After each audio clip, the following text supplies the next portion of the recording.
The FBI is the most sophisticated law enforcement agency in the world, pursuing the most dangerous criminals. When the bodies of murdered women start turning up in the streets of St. Louis, all the bodies had some sign of torture, ligature marks on the wrists, strangulation. Bodies were showing up once a month. We knew this guy wasn't going to stop. the Bureau mobilizes. This killer appeared to be a sadist, a sexual sadist. He would tie up his victims, take control of them. Torturing victims, demeaning them, making them say that he's their master. It's a deadly game of cat and mouse with a killer who likes to play rough. He's taunting the police. He's saying, catch me if you can. He thought he was so slick, so cunning, that he was killing all these women, he was getting away with it. FBI, Criminal Pursuit.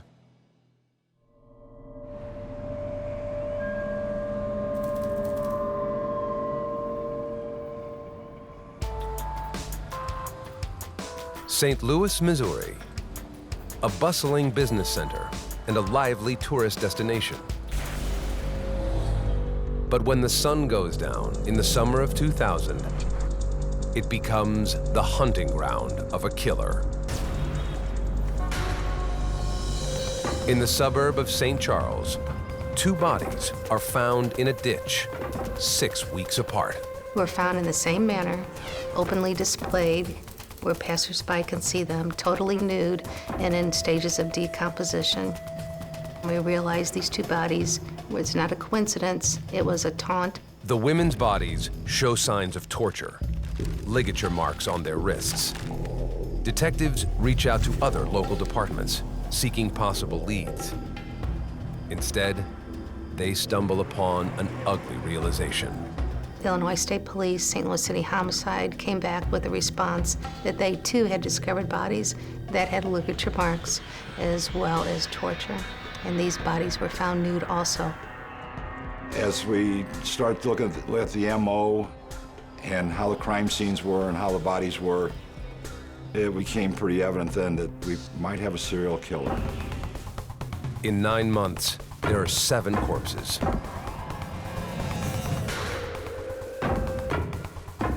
All women, all killed in the same manner, and all found lying in ditches and back streets around the St. Louis area.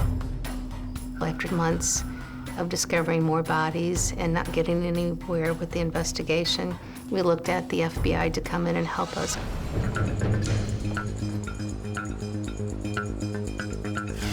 Special Agent Melanie Jimenez takes on the case.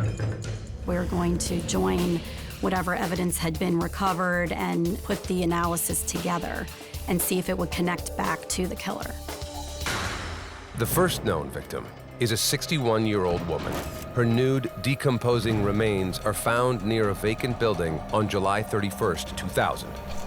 9 months later, another body turns up a few miles away. On May 15th, a highway crew finds a third body. She is 36-year-old Teresa Wilson. Teresa Wilson was found in an area secluded, but she was there for somebody to find.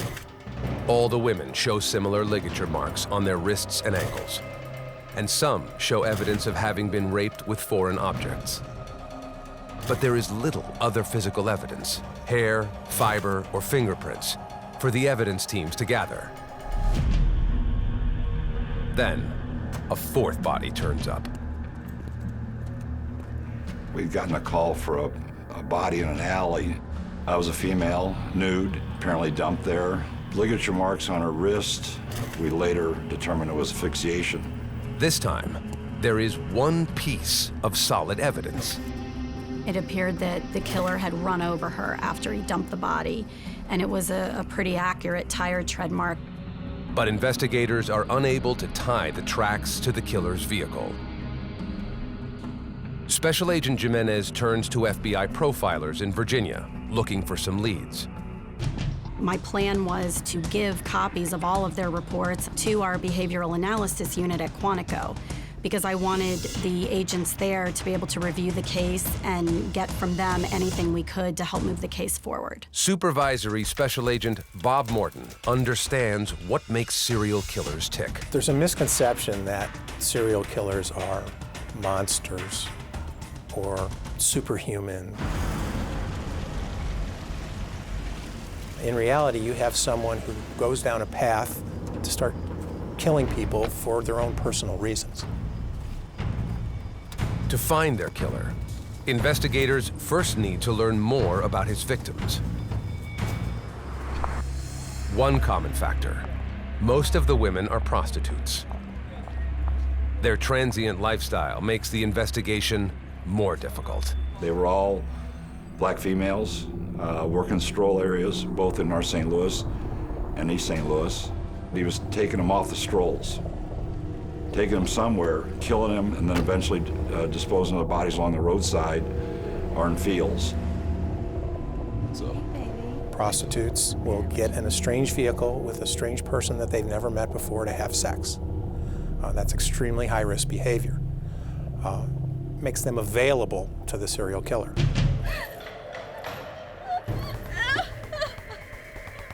Morton believes this killer is acting on a compulsion. With sexual killers, it's all bound up in their sexual fantasies. The offender always links sex and violence together. And the problem is with linking that sex and violence together is you can't unlink it. It's like changing your sexual orientation. For this killer, something compels him to rape and torture women. The ligature marks on all the victims' bodies indicate he keeps them in bondage for a period of time. Several of the women are violated with inanimate objects while they're still alive. This killer appeared to be a sadist, a sexual sadist, which is a person who gets gratification, sexual gratification, from either the psychological or the physical suffering of his victim. And for him, since he was killing his victims, the ultimate portion of that torture was the murder of the victim.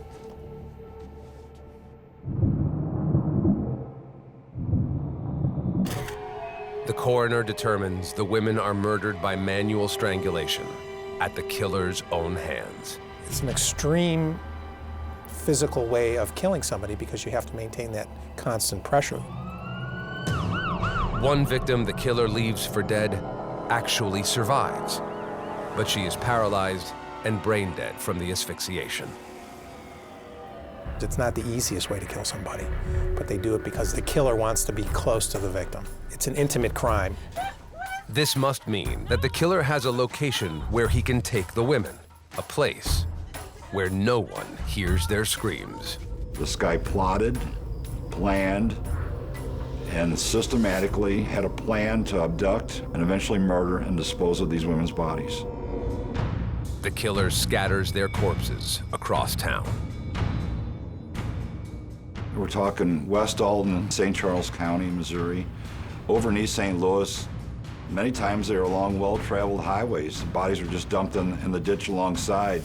A couple of the others were off the beaten track and back in a wooded area or a field area, kind of where people would dump trash. He stages them in plain sight, nude and exposed. A message to authorities. He was throwing it in our face that he's out there still, and we still haven't caught him. It was a taunt by the serial killer that was showing us that he can do this without getting caught.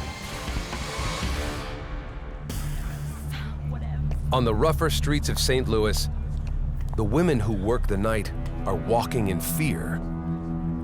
They're working on the edge of life, so to speak. It's very dangerous. We were sending the detectives out on the very stroll areas to interview these women. We were trying to identify who was taking fellow workers off the street, killing them and dumping their bodies all over the metropolitan area.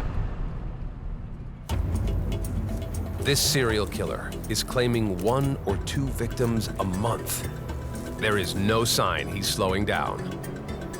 And this predator could expand his hunting grounds. When he turns into a serial killer and starts killing people, they're acting out that violent sexual fantasy.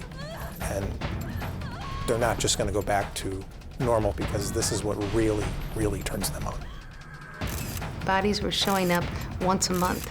And when that month was almost over and we hadn't discovered another body, we knew we were going to. We knew this guy wasn't going to stop. Spring 2001. St. Louis police and the FBI have 7 murders on their hands. But the public remains largely unaware of the killings. The victims all had a common thread in that they were working as prostitutes in a pretty common area. They had a pretty rough life. A lot of them were drug users. They were people that their families and friends hadn't kept track of over the years. The news about these murders were small. Many times they were buried inside the newspaper. There'd be a 2 or 3 paragraph story. This was not a big story in St. Louis. That spring, Verona Thompson is aware of the murders, but it doesn't keep her off the rough side of the streets. Ronnie, as her family calls her, isn't a prostitute, but she does have her troubles. Growing up, there were a lot of contradictions in my mom because she was a great mother and she loved nothing more than us, but she loved her drug as much as us. Ronnie is supporting 12-year-old Danielle and a younger daughter on what she makes as a cashier. But at night, she's on the street trying to score crack. Ronnie takes Danielle out with her in the dead of night as she feeds her addiction, even on school nights. I cannot be out here. My feet are hurting. It's cold. I shouldn't be out here, but I wouldn't want to let her be out there by herself. It was a strange relationship that me and my mom had. You know, I was her child, but a lot of times I felt like she was my child as well, because I had to grow up so fast to be there for her. But Danielle hears the stories of women found nude, abused, and strangled to death in ditches. It was a great fear. These women were around the same age as my mom, you know, fit my mom's description. A description that's becoming all too common on both sides of the river. She pleads with her mother to get clean and to stop wandering the dark alleys at night. I had never seen my mom cry so hard. You know, I kind of felt bad. It hurts to tell someone that you love so much that they're hurting you, and especially when you know it's not their intent. And we sat and we cried with each other, and about a week later, she told me that she was gonna go into detox.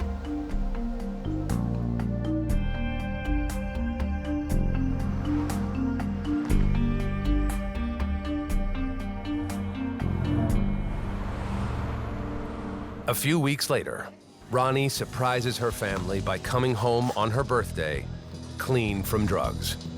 No one is more delighted than Danielle.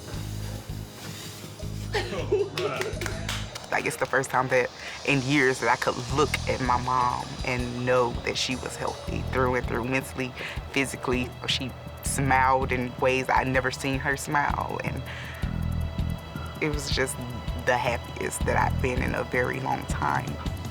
Can you go get the potato chips? Ronnie walks across the street to a convenience store, promising to bring Danielle the potato chips she asks for. I asked her if I could go with her, and she's like, no, you don't have to go with me. It's okay.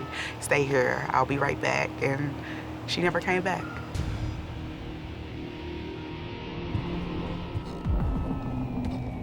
Mom? No matter whatever she was doing, I could always count on her being in her bed in the morning. And when I got up and she wasn't there, I knew something was wrong. The family contacts the police and begins a tense waiting game. Danielle is just a kid, but aware of the killing spree around her.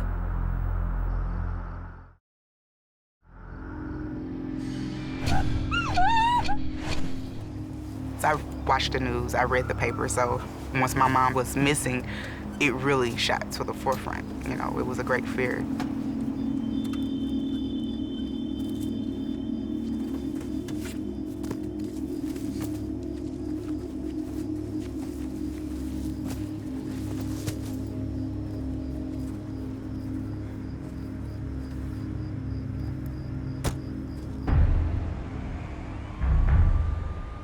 A week later, police find the body of a woman dumped on the side of the highway, just 19 feet from where another victim had been found 6 weeks earlier. 121 dispatch. The victim's body is badly decomposed, and the only identifier is a gold ring on the corpse's finger. They release details in the local press, hoping a family member with a missing loved one might come forward. We did get a response from Verona Thompson's sisters, who had reported Verona missing, and we went and interviewed Verona's family. I realize that your mother's been missing. We're doing all we can to find her, but we found a piece of jewelry that we would like for you to look at. When the detective gave me the ring, I couldn't even tell him that it was my mom's. You know, I looked at it and I instantly just broke down because I knew it. I knew then that it was hers. Danielle lost not only her mother, but what's left of her childhood. I lived through all of the years of the drug abuse, and I was so looking forward to living a life with my sober mom, you know, because she was a great mom, even as an addict. I knew she would have been an outstanding mom, sober. I wish that I could have been given the opportunity to see her live her life sober, because I know, you know, it would have been awesome. The grief of Danielle's family spurs investigators to dig deeper, to nail this elusive killer once and for all. Finding Verona's body so close to Teresa Wilson's verifies for authorities the presence of a serial killer. We knew it was somebody that was mobile and knew all these areas. We just couldn't place it to one person.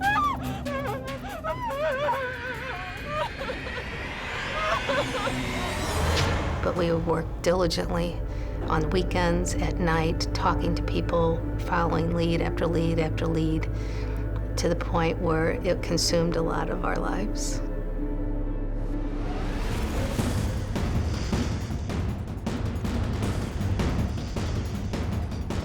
By April 2002, 3 Jane Does are added to the killer's body count. He's murdered a dozen women. Then, suddenly, no more bodies. When a murder stops, it could be that he had been arrested for something else and he had been in jail. It could be that he was out of the country or out of the state. The investigation continues despite all leads growing cold.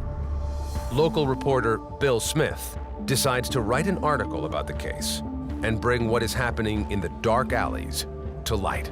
Knowing that I probably had driven past a lot of these women in the past and seen them at the bus stops or on the street, it became personally important to try to do something. Smith writes a feature article about the third victim, Teresa Wilson, brutally murdered the year before.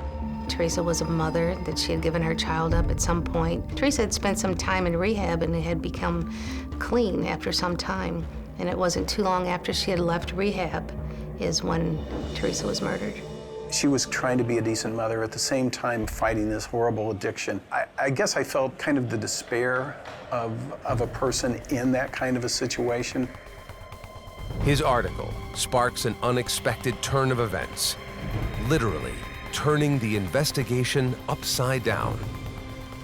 Less than a week after the piece is published, Smith is passing the office mailboxes on his way out the door. I just happened to look over at the mail slots and saw that there was an envelope in my slot, and grabbed it out and looked at it very briefly, and the first thing I noticed about it was that the postage stamp was upside down.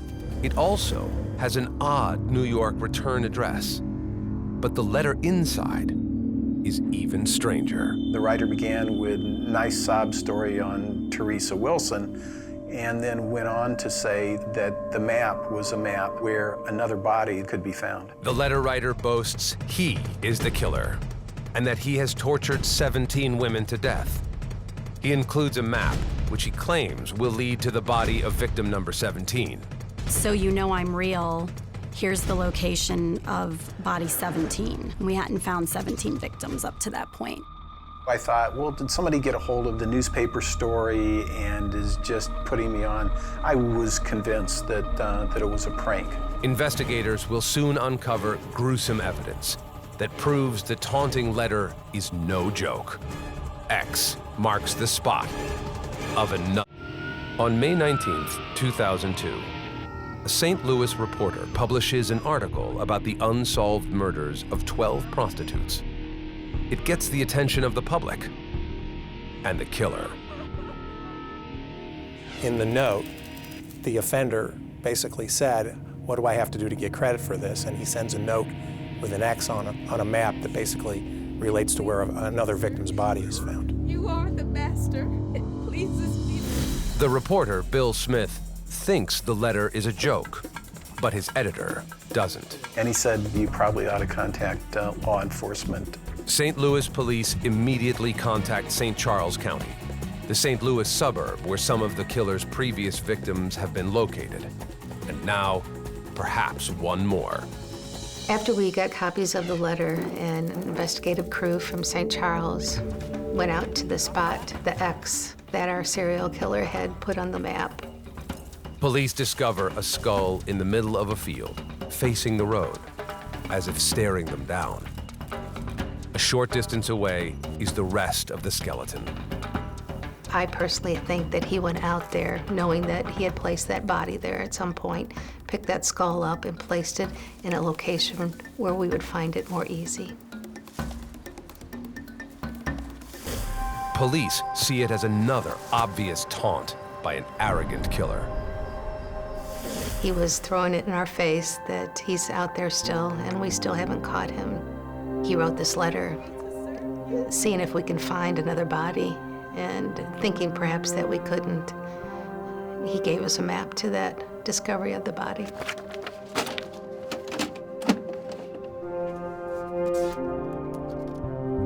FBI profiler Bob Morton takes a good look at Smith's twisted fan letter. He's reading more than just the words on the paper. The envelope that he sent the letter in had a return address of thraldom in New York City, which turned out to be a sadomasochist website. The fact that he used that as a return address was a little bit taunting to law enforcement. The tone of the letter was very taunting. Basically, I'm not getting credit, and since the police really can't do their job, I'll show you where a body is because I'll put an X on a map. And if you're smart enough to go there, you'll find one of the victims. Now they've found the victim, but can they find the killer? Investigators hope his choice of stationery gives them a paper trail. We did all kinds of investigation on going to every stationery store probably within a 30-mile radius of the Post-Dispatch, and we tried to find if we could match the paper so that we could track back to see who purchased it. The lead goes nowhere. In his letter, the killer suggests Bill Smith write another Sunday feature on the second victim, whose body turned up on April Fool's Day 2001. FBI agents and detectives try to figure out how they can keep the killer communicating, but stop him from killing. He's now communicating through a reporter, which made the case a little more complicated because we had to make sure that anything that they were going to print wouldn't spur him to kill another victim. It was urgent that we figure out who he was. While the Post-Dispatch and the police are forming an unusual partnership, Special Agent Melanie Jimenez takes a closer look at the map. We started with MapQuest and we couldn't track the map, we couldn't find it. We went into Expedia's website, and it was easy to track in the sense that the area that he enclosed was an area in Alton, Illinois, kind of a remote area, not a very populated tourist type place. And what we were able to do is backtrack from the way he put the map. So we backed up in the computer and we were actually able to eventually find the exact copy of the map that he had enclosed. Armed with that information, the FBI subpoenas the website for any information they have on who conducted that search. The subpoena buys them a name: Mory Travis. And I remember seeing the name and thinking, could this really be the name of the killer, or did he just make up a name to use as his email address? Real or not, the name is associated with a computer that's been used to create the map that marks the location of a set of dismembered skeletal remains. This Mory Travis did have the right profile as far as he recently violated his parole conditions for some armed robberies he committed in 1988. He'd just been released a month or so before this letter comes out. It doesn't take a genius to figure out this is a really good suspect here. But I want to take a look at him, see what his daily activities were. One of his activities involves the company of prostitutes. What's up? Hey, baby. How you doing? I'm good. What you into? I don't know. Go back to my house. Go back to my place. Hang out. Okay.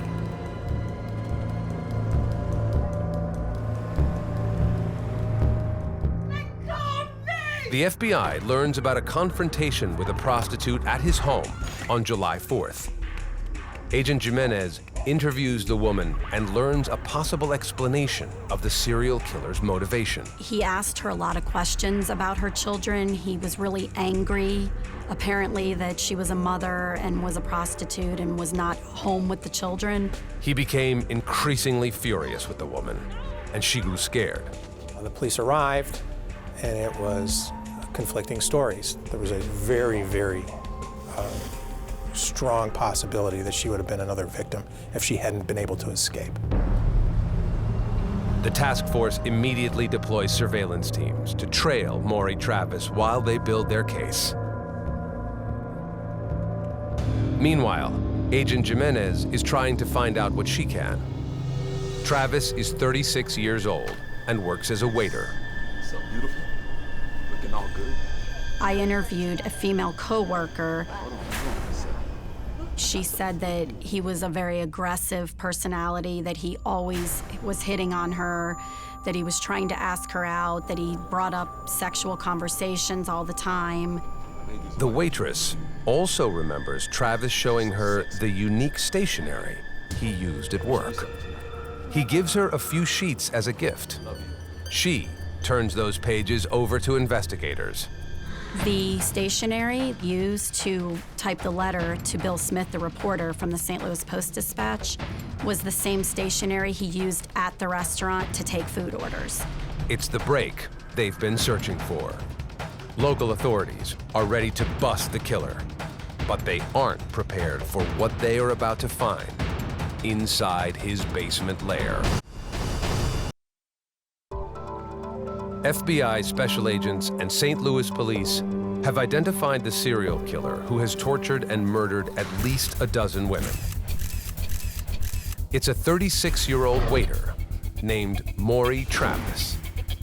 This guy was one of the nastiest individuals I've ever seen in action. It was obvious that the bodies that were being recovered, they were probably brutalized. It went far beyond being just unmerciful or brutal. It was sadistic.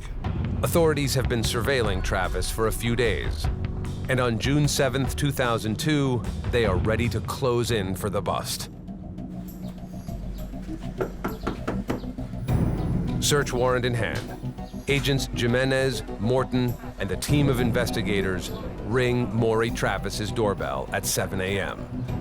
He had another black female there with him, which took us all back for a second because the first thought in my mind was this could have been another potential victim. She is quickly taken downtown for questioning, while investigators sit down with Travis in his surprisingly neat living room. Is she a niece of yours or your wife or? Nah, man, just a friend of mine. It almost looked like you were stepping into a furniture catalog. No wife? The neatness is reflective of his personality.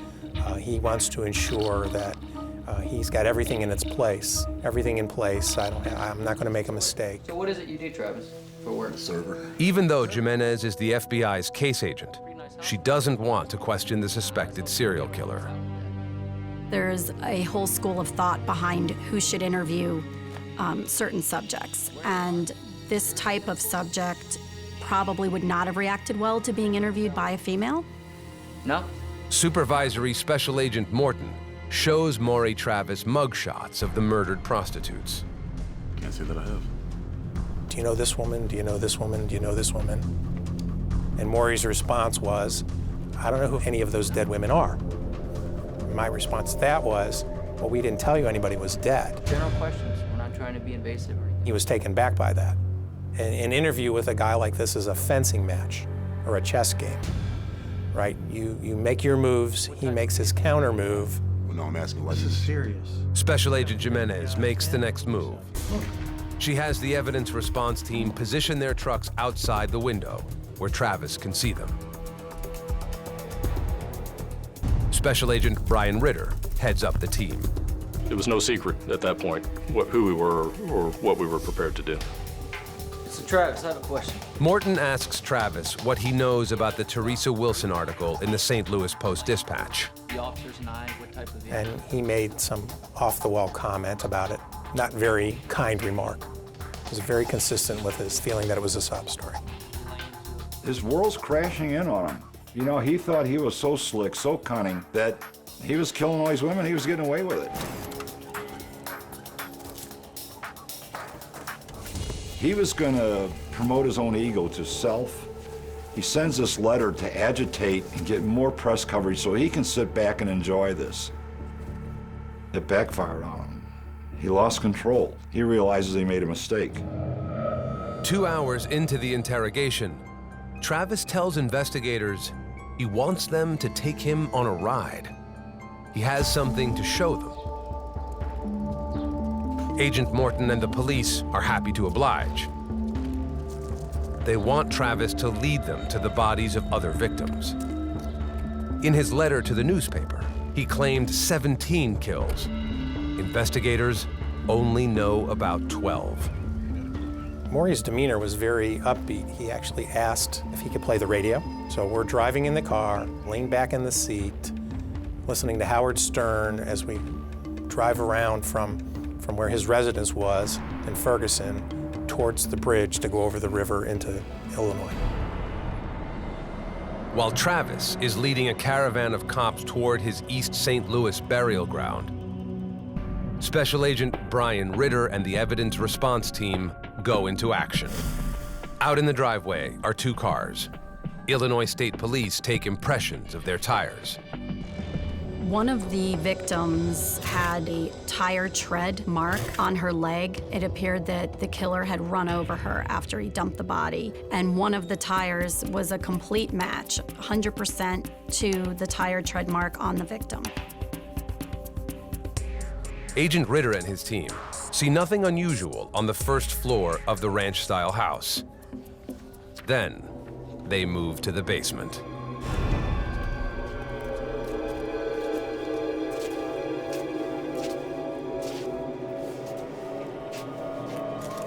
Document if there's any fibers on the tape itself. We would find restraints where he would tie up his victims and, take control of them. We found duct tape and tape and other types of restraints that we assume he would use on his victims to take control of them. We found the computer in the basement, which in fact had evidence of the letter that he sent to the St. Louis Post-Dispatch. Yeah, we gotta find more evidence. This is a lot of evidence. In this chamber of horrors, much of what the agents find is brutally self-explanatory. Implements of torture. But Ritter sees something that puzzles him at first. In the basement, we found some marks on a wall that initially we weren't quite sure what they were, but soon realized that it appeared to be marks left from fingernails going down the wall. It's not easy to do. It was another moment where I realized that, some just terrible things happened in that room. Dried blood spatter covers the floor. Dark blue paint covers more spatter on the walls.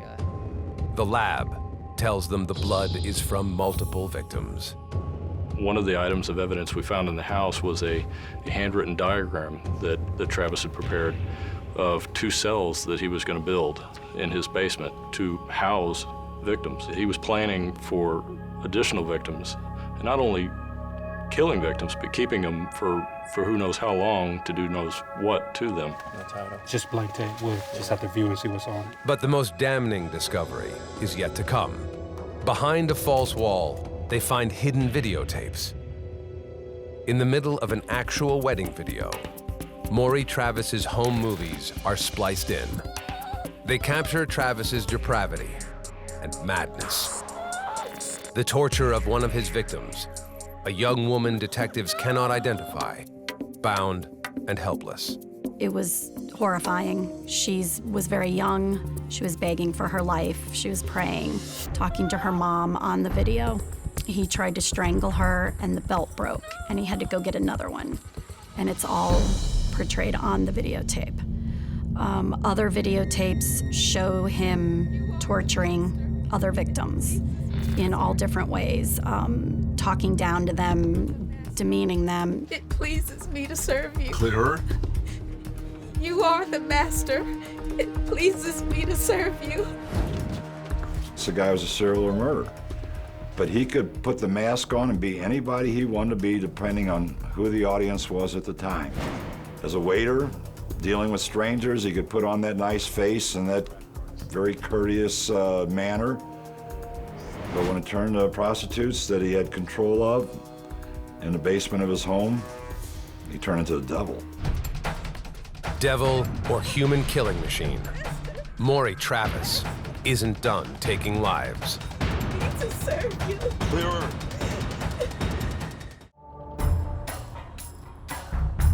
June 7th, 2001, St. Louis. A serial killer's reign of terror is coming to an end.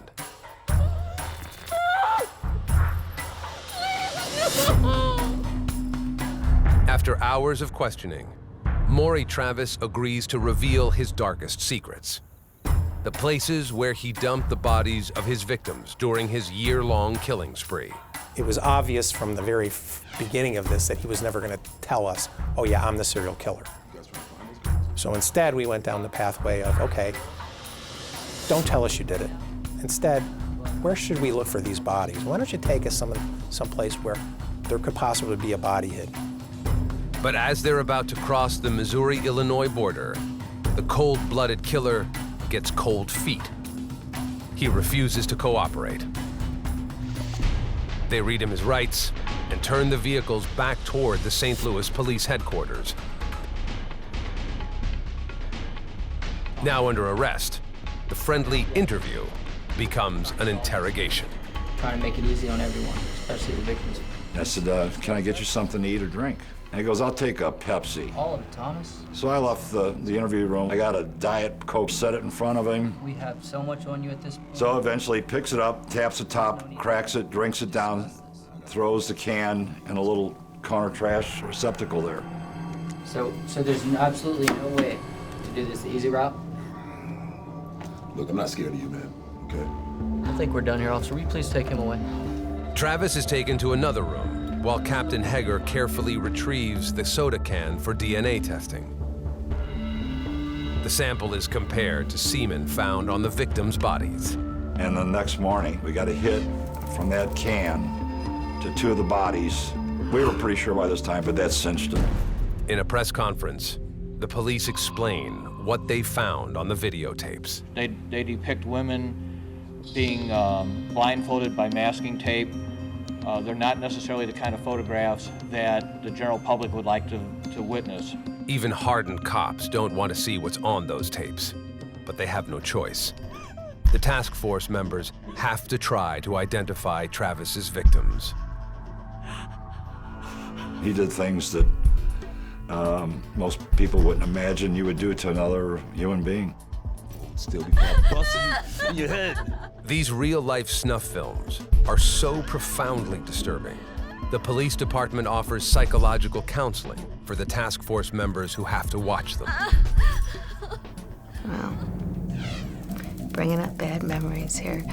Okay. One prostitute that he had bound, who had to repeat over and over again, "You are the master and I'm here to serve you." And if she didn't say it right, he would slap her. That was one of the hardest things to deal with, was listening to what he had put these women through, their last moments of their life. Again.